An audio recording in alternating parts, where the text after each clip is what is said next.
Pushkin.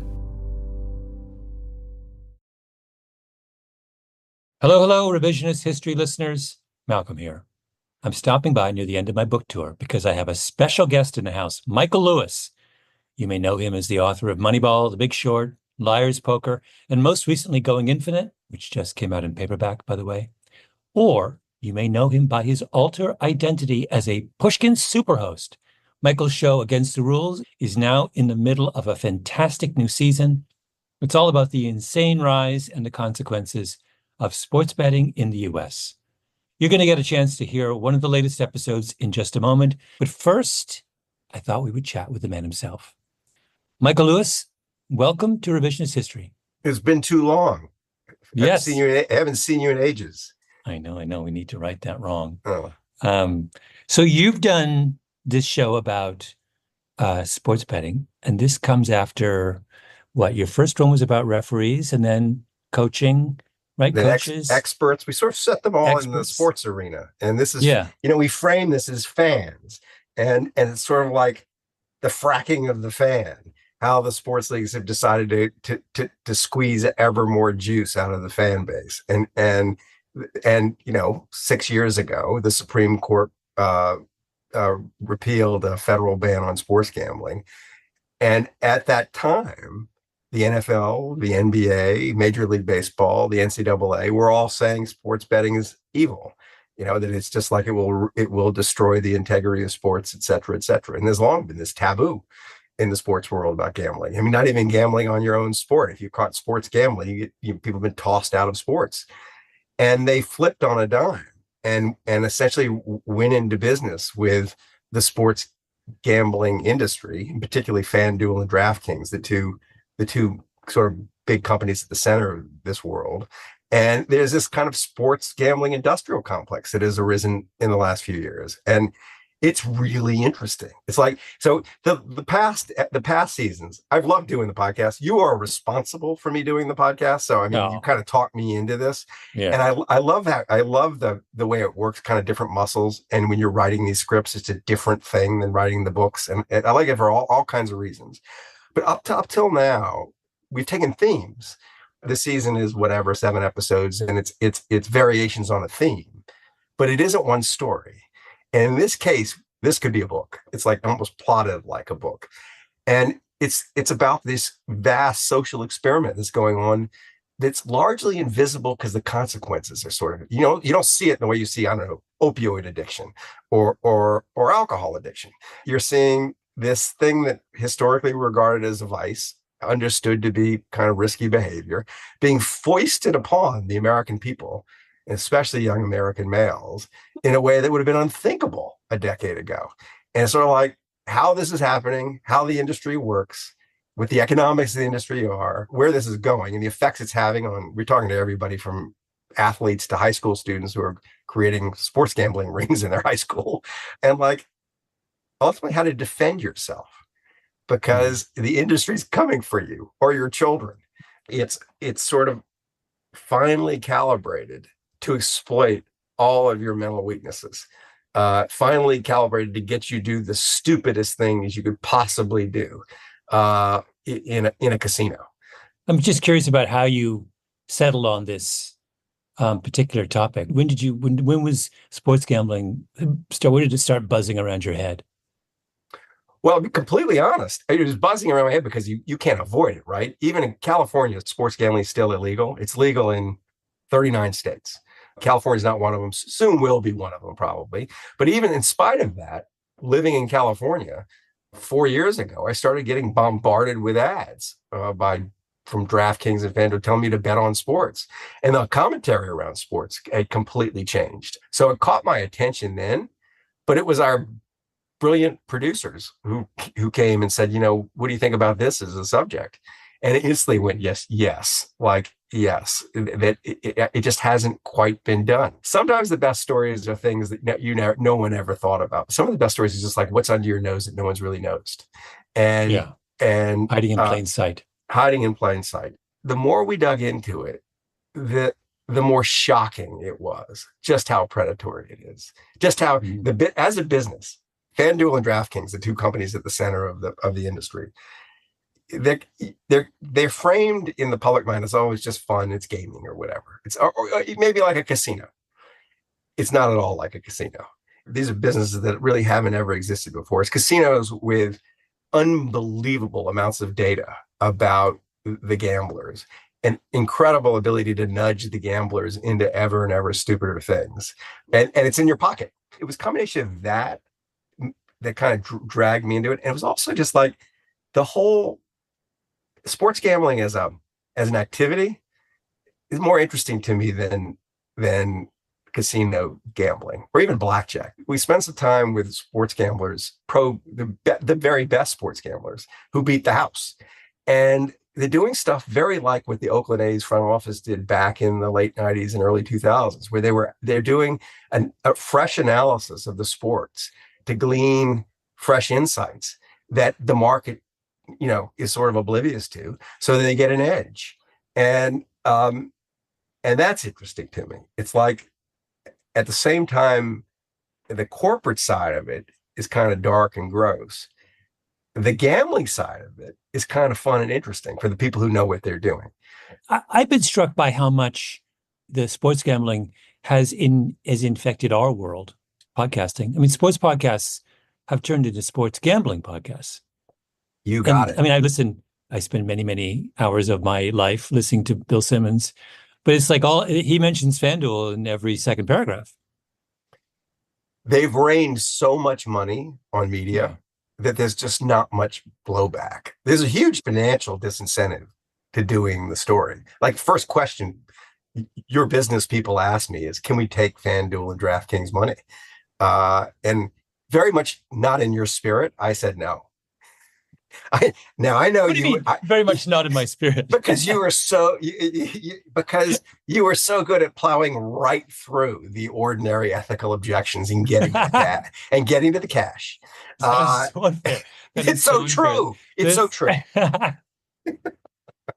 Is it not true? We got mouths to feed here at Pushkin. Yeah, you do. You're a responsible parent and you're generating the income for the family.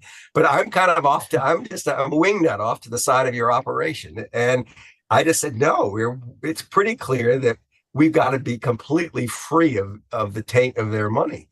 These two companies in the last 5 years have spent something like $2 billion each on marketing. And a lot of it ends up in the pockets of sports parties. Yes.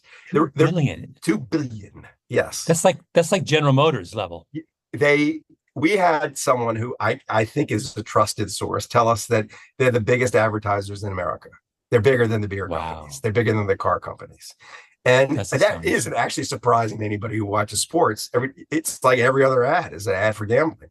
And beyond that, like the announcers, not just Bill Simmons, the announcers during the games are framing all their commentary around their bets. And their bets that they make are encouraging or sort of suggesting to the audience they might make too, are precisely the stupidest bets you can make and the bets that maximize the profits of the companies. Like it's long shot bets, it's parlay bets. Parlays, yes. And what it's taking advantage of, and we haven't quite got to this. I don't want to burn the season on your podcast, but the human mind makes all kinds of mistakes when it's placed in conditions of uncertainty. And one routine mistake it makes is that when it's given long odds, it starts to cease to make distinctions. So if someone offers you 40 to 1 odds on some parlay bet or 20 to 1 odds, you think, wow, I get $20 for every one I put up. And you don't stop to realize that actually the true odds are something like 100 to 1. You mean because you're betting on a series of long shots and you have to multiply out the odds to get the right. Yes, people don't do exponentials very well. And the mind gets sloppy when you're starting to present people with long shot bets. That's why people play the lottery. They've been kind of grooming the American gambler to move away from, just betting on taking the Chiefs and giving up the points, to these bets where the house take is multiples of what a casino takes for casino games. As a result, the two companies, they're both listed companies. Well, DraftKings is listed as DraftKings and FanDuel is owned by its holding company called Flutter. all of Wall Street basically got them wrong the minute they ran up as companies. The stocks ran up in the wake of the legalization of sports gaming. And everybody came up and said, oh, they're inflated, short them. And they crashed temporarily. It's like the end of 2021 because everyone's sort of looking at them as standard casino businesses. And they knew what the take was for standard casinos, and they could kind of guess what the handle was going to be, what the betting volume was going to be. And they did the casino math and they said, this doesn't justify the stock price. In fact, the take is multiples of what casinos and is growing the margins. And a way to think about it is it's sort of like exploiting their ability to get people to do dumber and dumber things. And I think what's going to happen, our podcast is going to be a part of this. The way to address this is to make it clear that anybody who is a VIP of FanDuel or DraftKings or one of these sports gaming apps, or anybody who even kind of does it a lot, is like someone who's almost certainly making dumb bets because they on the other side of this, the gaming apps are really good at figuring out who's a smart bettor and kicking them out. If you know what you're doing, if you're the equivalent of the card counter, if you actually figured out something about football that nobody has realized before and you've got a systematic edge, very, very quickly, they figure it out and they get rid of you. So in a way, they could do that? I've never understood this. You're not allowed, if I walk into a store, they can't kick me out. Isn't there a whole kind of level of...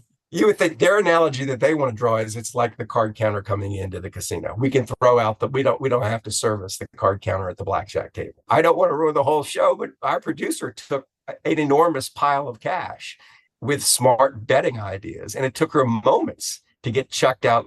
Poor Lydia Jean Cott has been banned by every sports betting app. Poor Lydia. Poor Lydia. Yeah, because it's a very simple way how they identify that you are smart. If the line moves in your favor after you've made the bet systematically, you knew something. Is this basically we're saying the odds will drift to the true odds, and if you were ahead of the market, they don't want you.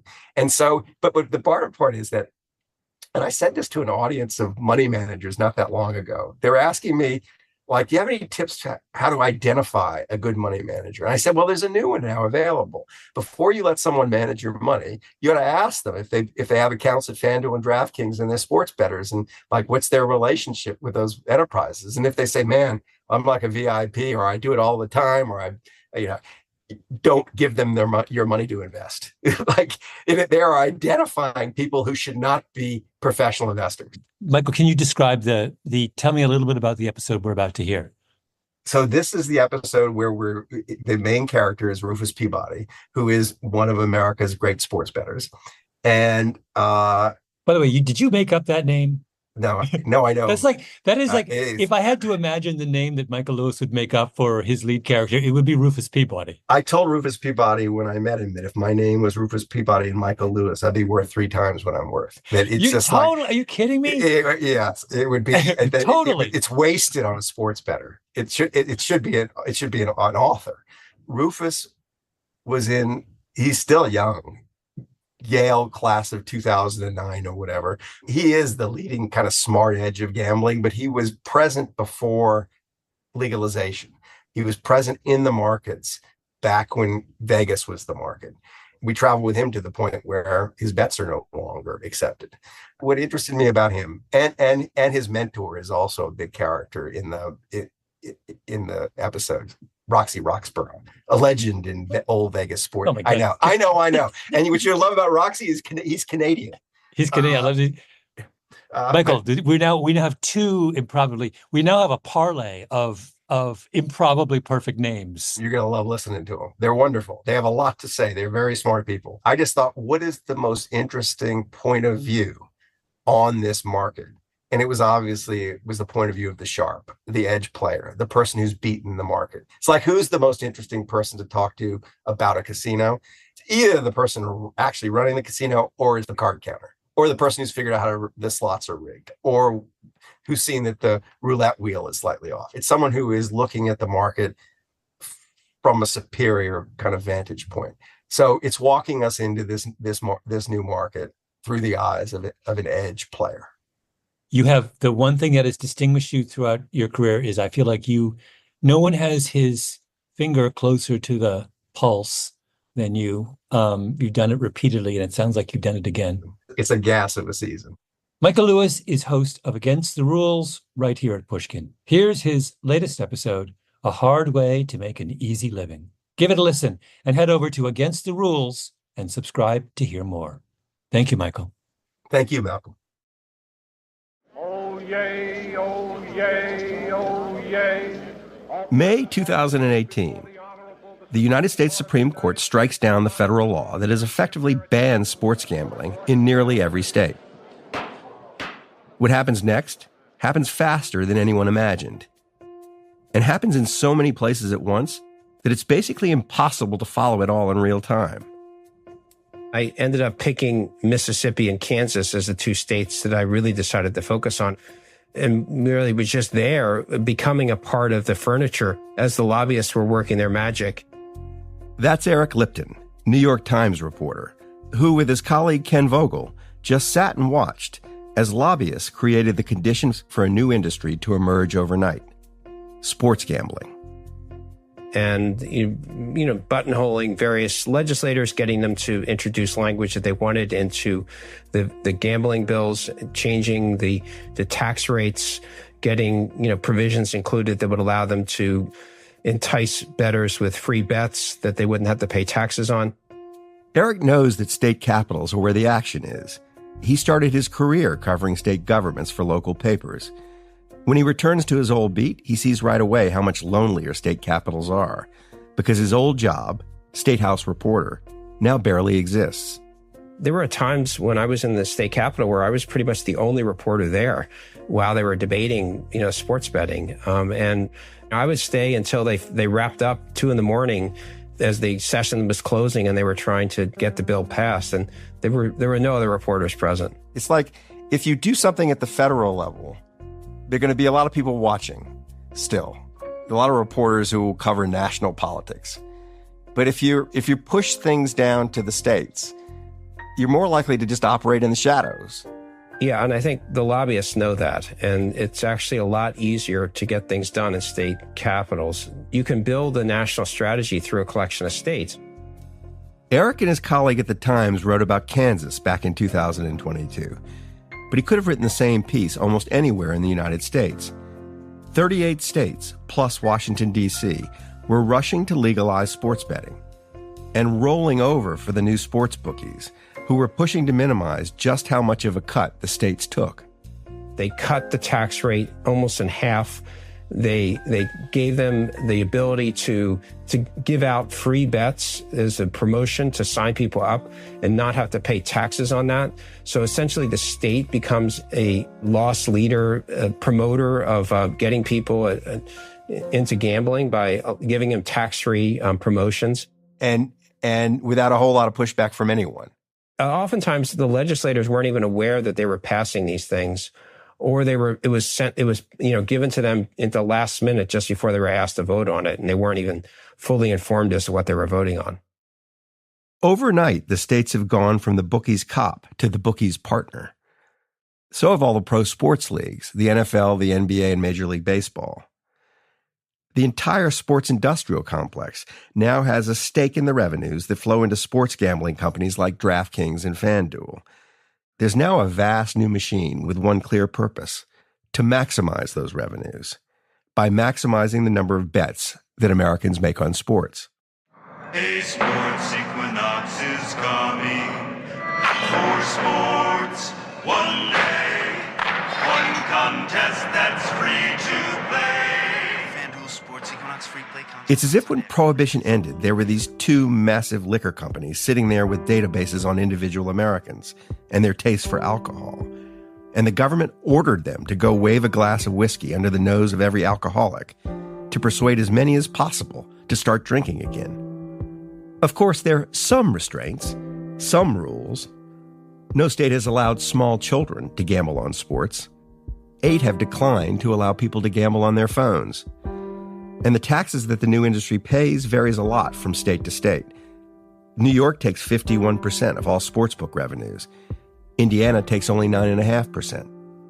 In 2017, the year before the Supreme Court struck down a federal law against sports betting, legal sports bookies in the United States generated roughly $300 million in revenues. In 2023, they took in $11 billion. In 2017, Americans made roughly $5 billion in legal sports bets. Last year, they laid down more than $120 billion. The numbers are crazy. The consequences are even more so, and we'll be exploring them for the rest of the season. Take your shot at more than $270,000 in payouts. That's a lot of money. I'm Michael Lewis, and this is Against the Rules, a show where we look at specific roles in American life and how they're changing. The fan's role's changing because a powerful new machine has sprung up to encourage the fan to gamble on sports. Sports gambling's never been just a simple and straightforward marketplace. It's more like a jungle. And DraftKings and FanDuel are like this invasive species that's been dropped into it by accident. They've disrupted the food chain and overrun the habitat because they feed so efficiently on fan emotion. And fan emotion is the jungle's greatest food source. But they're also vulnerable to a creature that feeds on them.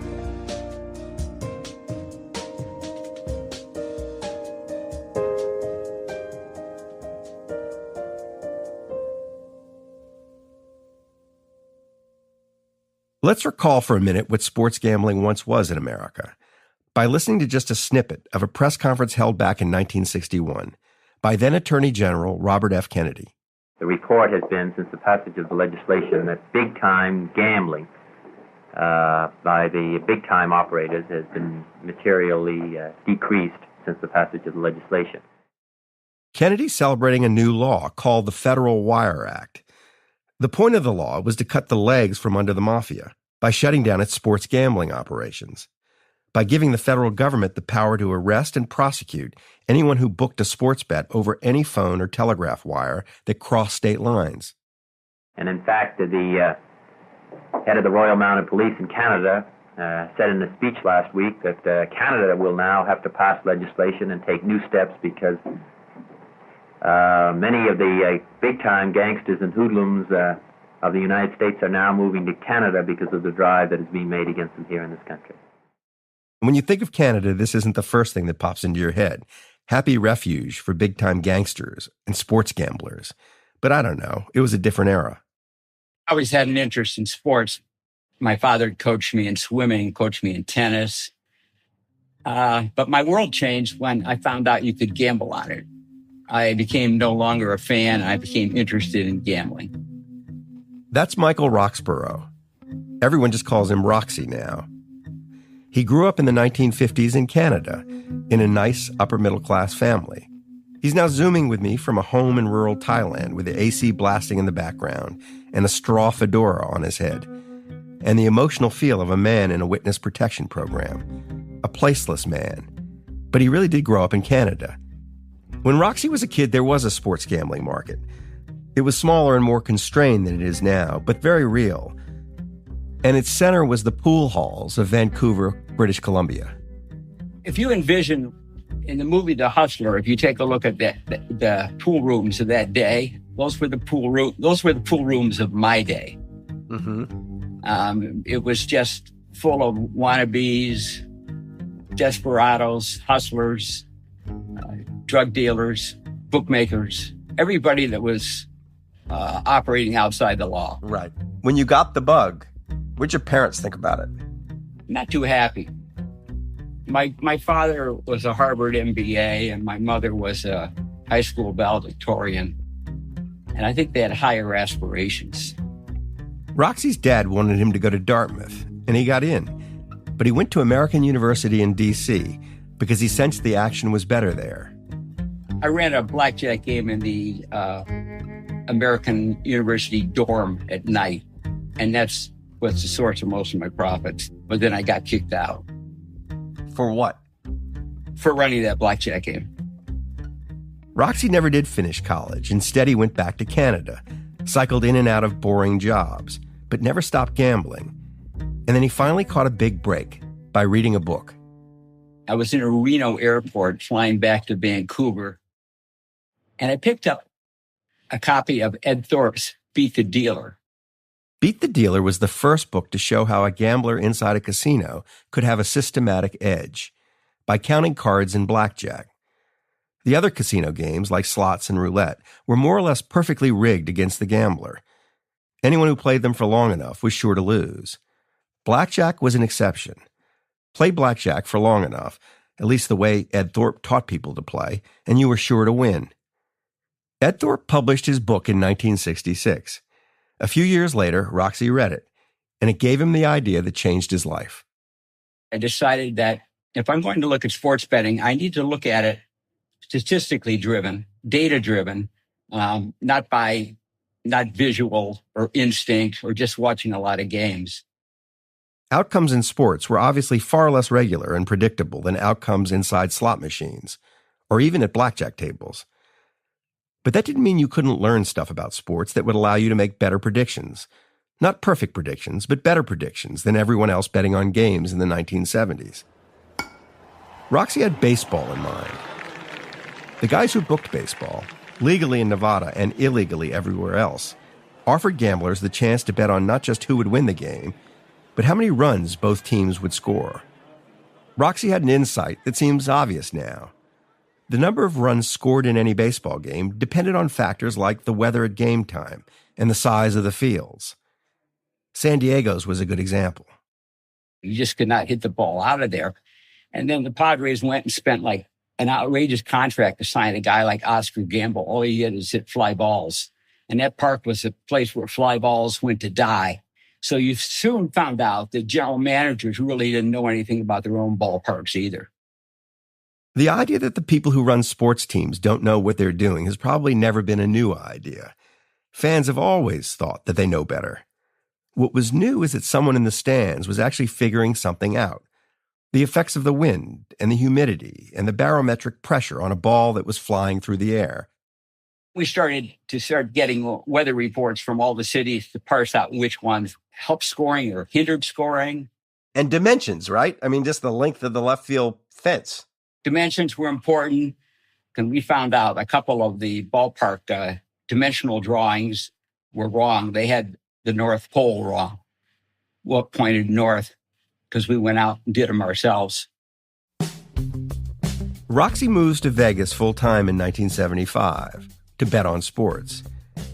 And just by taking into account the weather and the size of ballparks, he's able to make a killing, while trying to avoid the people who know a thing or two about actual killing. Were the Nevada legal bookmakers effectively run by the mob? They would have had a hand until about Right. Till the late 70s, probably. Yeah. I just in that environment, was it dangerous to win too much? No, because actually what they would do is they could find somebody else who could take your bet. They can move it for more money someplace else in the country. The old sports gambling market inside the United States was shady, but it had its unwritten rules. And one was that they always took your bets. If you bet a lot, they eventually moved the lines. These betting lines were all set in Vegas. For a very long stretch, they were actually set in a single Vegas casino, the Stardust. The bookie at the Stardust set the odds, and everyone else just followed his lead. There was a bank of payphones outside the Stardust that were said to be the most profitable in the country for the phone company, because sports gamblers used them to relay the odds to the illegal bookies and bettors across the country. Communications back then was just a phone call. That was the only communications there were. In the late 1970s, the Nevada Gaming Control Board tossed the mob out of Vegas and out of sports gambling. And pretty soon, Roxy became old news. By the early 1980s, everyone knew that the weather and the size of ballparks had big effects on baseball scores. And Roxy never found another systematic edge. And his life became a bit of a mess. He'd been arrested for violating RFK's Wire Act. He'd taken crazy risks as an illegal bookmaker, and he'd run through 2 marriages. Is a gambling business hard on relationships? It's terrible. Why? It just sort of takes over your mood and your personality. I don't know anybody who's ever been in gambling thought they were a better person for it. It's interesting because when you think about why a person would drift into gambling in the first place, it would be because you think it might be an easy way to make money. Yes. It ends up being a harder way to make money. It does. What do they say? It's a hard way to make an easy living. People said that. Roxy now knew it. So in 1982, he quits gambling. He creates a company called Las Vegas Sports Consultants. This new company will effectively replace the Stardust Casino in setting the odds for all major sports contests. Roxy's just better at it. And pretty soon, he's selling his odds to all the sports bookies, including the Stardust. This makes sense to everybody in Las Vegas.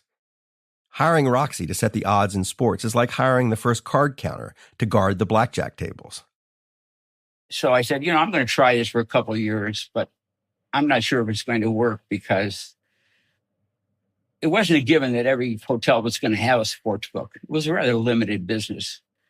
But that was one of my better decisions because it turned out to be a massive business. Sports gambling isn't exactly a financial market, but it rhymes with financial markets. What happens on Wall Street somehow eventually also happens in sports gambling. And Wall Street's about to undergo dramatic change. First, computers and then the internet will allow the markets to become a lot more complicated and the bets a lot more complex. The world's about to speed up, and a new kind of person with a different kind of education is going to enter it. Old school traders with high school degrees and lots of body hair and names like Vinny and Donnie are about to be replaced by hairless PhDs from MIT with computer models who as kids thought they'd grow up to be professors, not traders. On Wall Street in the late 1980s, smart old school guys served as a kind of bridge between the two cultures. In sports gambling, Roxy was that bridge. But it took a while for anyone to cross it.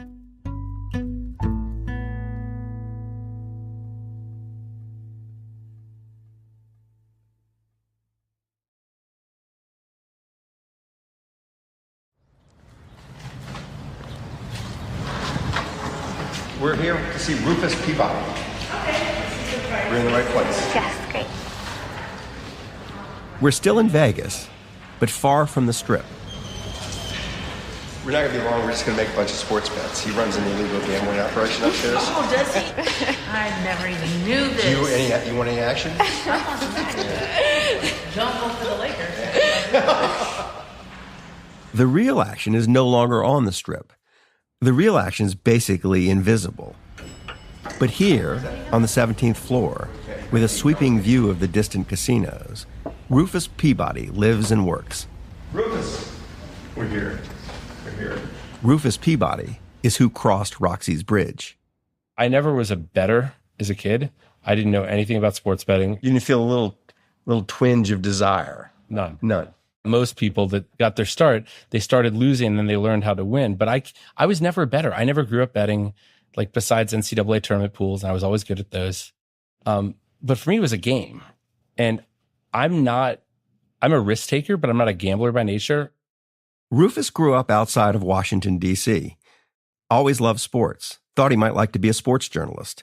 He still reminds me a bit of a journalist. He's a watcher, a person whose eyes move more than his mouth.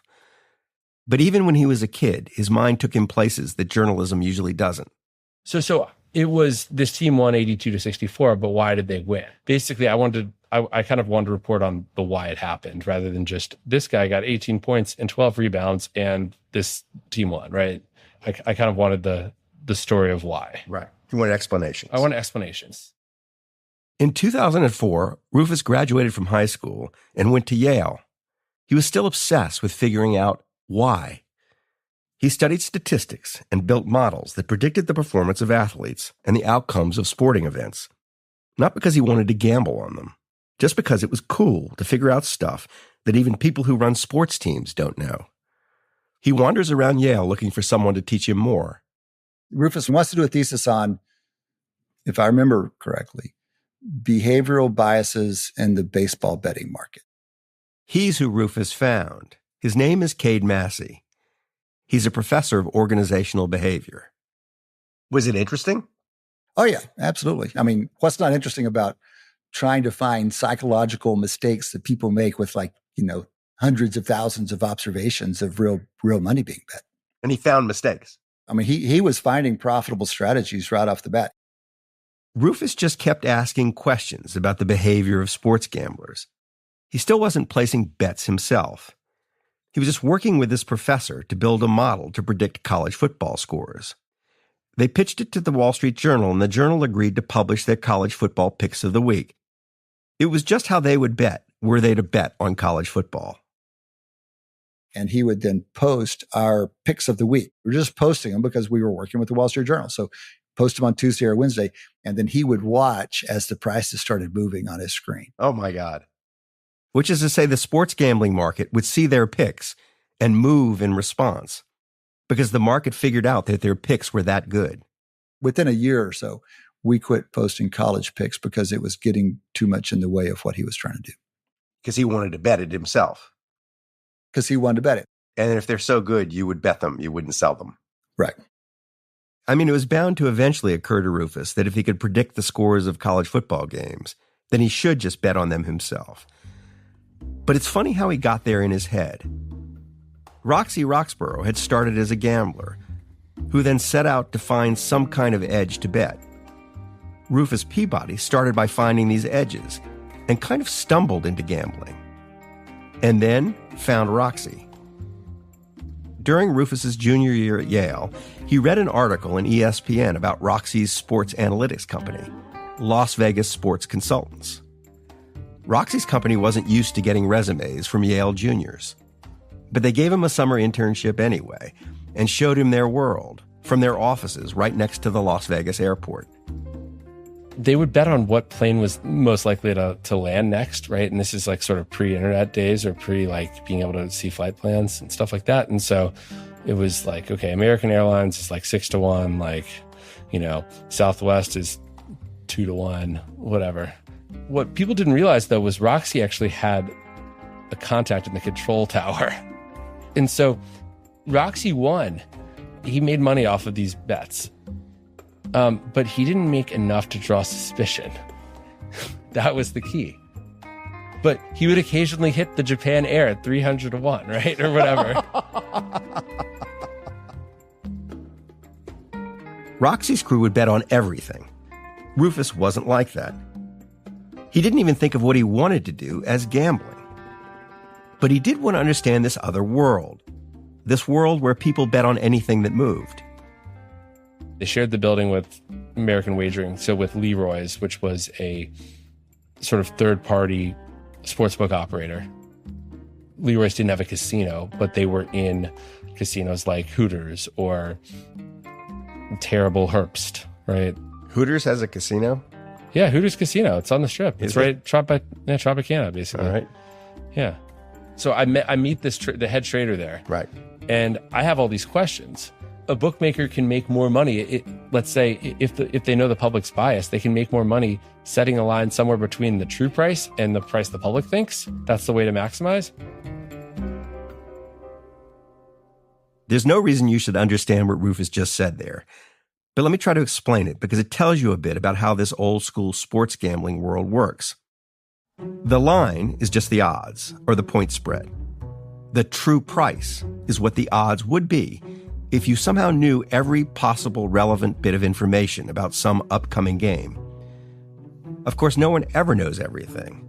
So there is in reality never a perfect true price, just some number that the smartest and best informed bettors agree on.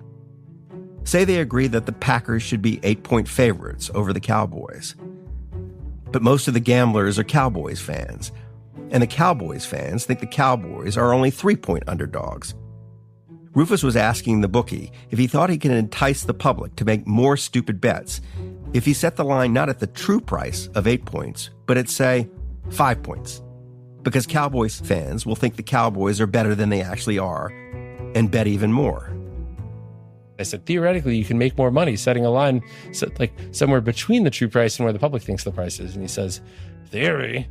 In theory, a dick don't fit in an asshole.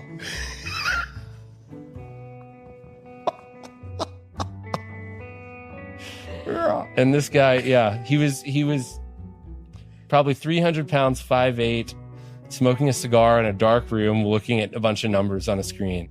In just a flash there, you've changed our podcast rating. Sorry.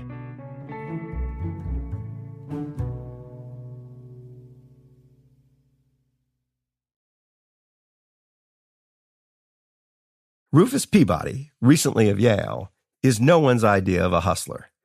He's too sweet-natured and even-tempered, and way too open to telling other people about the stuff he's learned. He finishes up at Yale and moves back to Vegas to work full-time at Las Vegas Sports Consultants.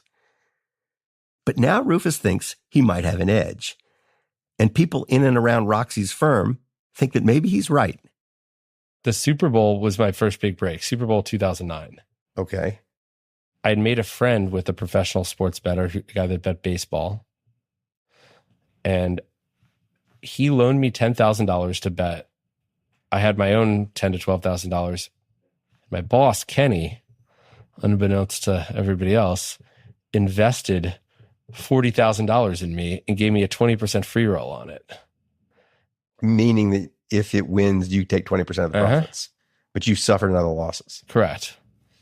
And so I ended up with close to $60,000 bet on the Super Bowl. And so I basically was pretty leveraged. Yeah. And I remember being like, if this game doesn't work out, I gave it a shot. All right. And what is causing you to have such conviction about a game? Oh, nothing. It wasn't conviction about the game. It was betting the props. The props, short for proposition bets. Not on the whole game, but pieces of the game. The standard story, which is almost certainly not true, was that the prop bet was invented for the 1986 Super Bowl between the Chicago Bears and the New England Patriots. The Bears were such heavy favorites that Vegas had trouble ginning up interest in the game. So a Vegas bookie created a side bet. The odds that a Bears defensive tackle named William the Refrigerator Perry would score a touchdown.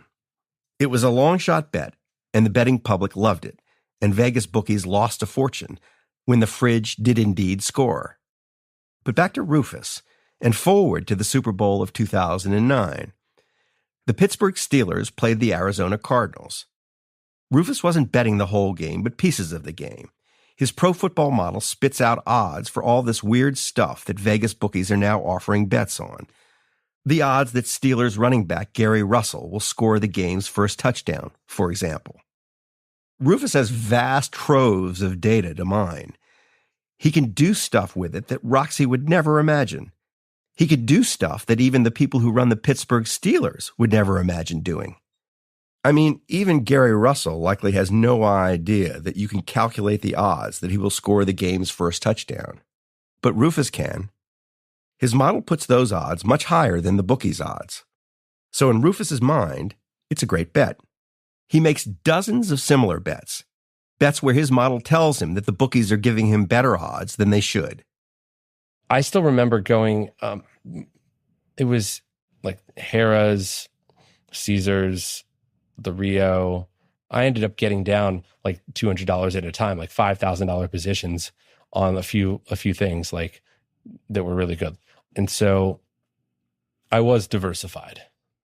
Within the game. Yeah. Within the game. I wasn't betting on the outcome of the game, but I still to this day have never watched that game. I was too nervous. How did you experience the game if you didn't watch it? I went to this little par 3 course that's open at night, right south of the airport. And I played the par 3 course twice until I felt like the game would definitely be over. And then I went grocery shopping, and I didn't have this is pre-smartphone. I went grocery shopping, and then I went home and cooked myself dinner. Huh. And then and only then did I open my computer and check and see how the game went. And were you just going through your prop bets, seeing what happened? First, I looked at the box score, and I saw the first score was Gary Russell 1-yard touchdown run. I was like, right. And it turned out out of like $56,000 bet, like I profited like $23,000 on it. Rufus figures out how much he's won. Then he physically retraces his steps to the many casinos that had taken his many bets, still driving an old Honda Civic. You had all these little tickets. You have to, you go cash them. Each one individually. Mm-hmm. So you must have had 100 tickets. Oh, yeah, probably. He just drives around Las Vegas, and the money piles up. And I remember having like $30,000 on that front seat and being like, oh my God, so much money. In cash. In cash. After that, lots of people in Vegas wanted to lend money to Rufus and take a cut of his bets. Rufus, for his part, was still sitting in his office in Las Vegas Sports Consultants. But pretty soon he was directing an army of people to lay bets in sports books across the city. Sports books that got their odds from Las Vegas Sports Consultants. Rufus was in effect betting against the lines created by Roxy's firm. Roxy himself had moved on at this point, but he watched what Rufus was doing, and he admired it. He came to Bouquet once, and I met him. Even after one lunch, I said, this guy's thinking at a higher level than other people. And I learned a lot from him, not because he was divulging his secrets, but he was just thinking at a higher level. To get his edge, Roxy had used weather reports. Rufus was using the spin rates on pitchers' curveballs. I try to drill things down to their root cause. It's kind of what you do when you write books. You try to figure out the person, what makes them tick, what's the story. I try to figure out why things happen in a baseball game or a golf tournament. What makes a player good? It's not just their score. Like, what are the things that are driving their score? Which of those are repeatable, which aren't? And right now, you have all this like computer vision and that type of data available now. And with a lot of these sports, I mean, we're now talking about bat speed, measuring bat speed and looking at like aging curves for bat speed. The whole point of Rufus is that he never lets emotion interfere with his process. But that doesn't mean he doesn't feel emotion. He does. He feels it for his process. We're using bat speed to then predict exit velocity. And we're using exit velocity to then predict like weighted on base average and basically whether a ball will be hit or not and what kind of damage it'll be if it is. And then, use that to predict wins. And how did it work? How did it work? It worked well. We made $125,000 in the first month. I don't know what our volume was overall. And I got 20% of it, which was great because my yearly salary was $25,000. Rufus had become the card counter at the blackjack table, only it was richer than that. He was generating new insight about why things happened in sports. A blackjack dealer knows where the card counter gets his edge. The sportsbookie couldn't really tell where Rufus was getting his, which made Rufus and what he was doing even more unsettling. And did the M at any point say, we're not taking your bets? The M Casino was one of Rufus's favorite sports books. No, their whole thing was, we're going to take all comers. We want a lot of volume. We think we're better than people. Then comes the Supreme Court decision of 2018. 23 states soon legalized sports gambling. Rufus now has the M Casino and a lot of others right in his pocket. FanDuel and the PGA Tour have teamed up. Now you can get more action out of every stop on the tour. And Rufus, of course, stands to make a killing. The bigger the markets, the more he can bet. Bet the PGA Tour and make every moment more with FanDuel Sportsbook. But as it turns out, that's not how it's going to go down. This ecosystem is going to change in ways Rufus didn't predict. And he began to sense it in late 2020. So I would drive up to New Hampshire to bet at these kiosks initially. And then once there was mobile betting, I had an account on DraftKings. Rufus had a girlfriend in Massachusetts. Massachusetts hadn't yet legalized sports betting, so he needed to cross state lines to use the betting app on his phone. The drive took him like 45 minutes, but it was actually easier than running all over Vegas trying to get cash down. He and his process were built for this new type of casino. He could bet on golf basically all day long, until one day he couldn't. One week I lost $30,000. I got a phone call to tell me that they were cutting my limits on golf. He'd lost $30,000, and DraftKings stopped taking his big bets. By the way, we've reached out to DraftKings, and so far they have declined to talk with us. Anyway, it was clear to Rufus back in 2020 that this was definitely no longer his old sports gambling world. Because I had bet enough, it spurred them to actually go in and look at the stuff I'd been betting and how I'd been doing. Books are not limiting people just because they win. They're limiting them because they think they're going to win in the future. Rufus used data to predict what athletes were going to do. DraftKings was using data to predict what Rufus would do. When they looked at the data, they saw that after Rufus placed his bets, the odds nearly always moved in his favor. These were the bets of someone who knew things before the market knew them. And the new bookies were not like the old bookies. They only wanted to take certain kind of bets. Bets that were more like the bet you make when you press the buttons on a slot machine. Bets that if you made them often enough, you were sure to lose. The sort of bets a fan would make. The sort of bets Rufus Peabody never made. Refusing a bet wasn't a thing. It never was a thing here. Huh. Like if you got kicked out of a casino or if you couldn't bet there, it was because you did something wrong. Like you violated the sacred bookmaker bettor covenant. Being smarter than the market didn't used to get you kicked out of the market. But the market's changed. Sports gambling is still a hard way to make an easy living. But now it feels even less fair. Now it feels like someone should step in and help Rufus. Okay, cool. So I downloaded FanDuel, DraftKings, Fliff, Fanatics, Caesars, BetMGM, and PayPal. So now everyone has all of my information and my social security number. Wait, your social security number? They all asked for it, yes. These new sports gambling apps, they all ask for it. And so we're going to give it to them in our next episode.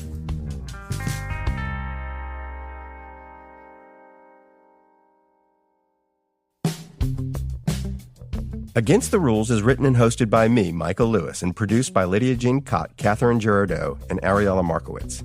Our editor is Julia Barton. Our engineer is Jake Gorski. Our music was composed by Matthias Bossi and John Evans of Stellwagen Symphonette.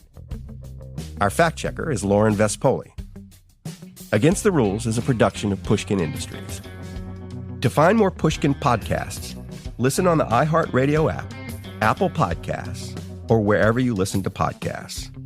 And if you'd like to listen ad-free and learn about other exclusive offerings, don't forget to sign up for a Pushkin Plus subscription at pushkin.fm/plus or on our Apple show page.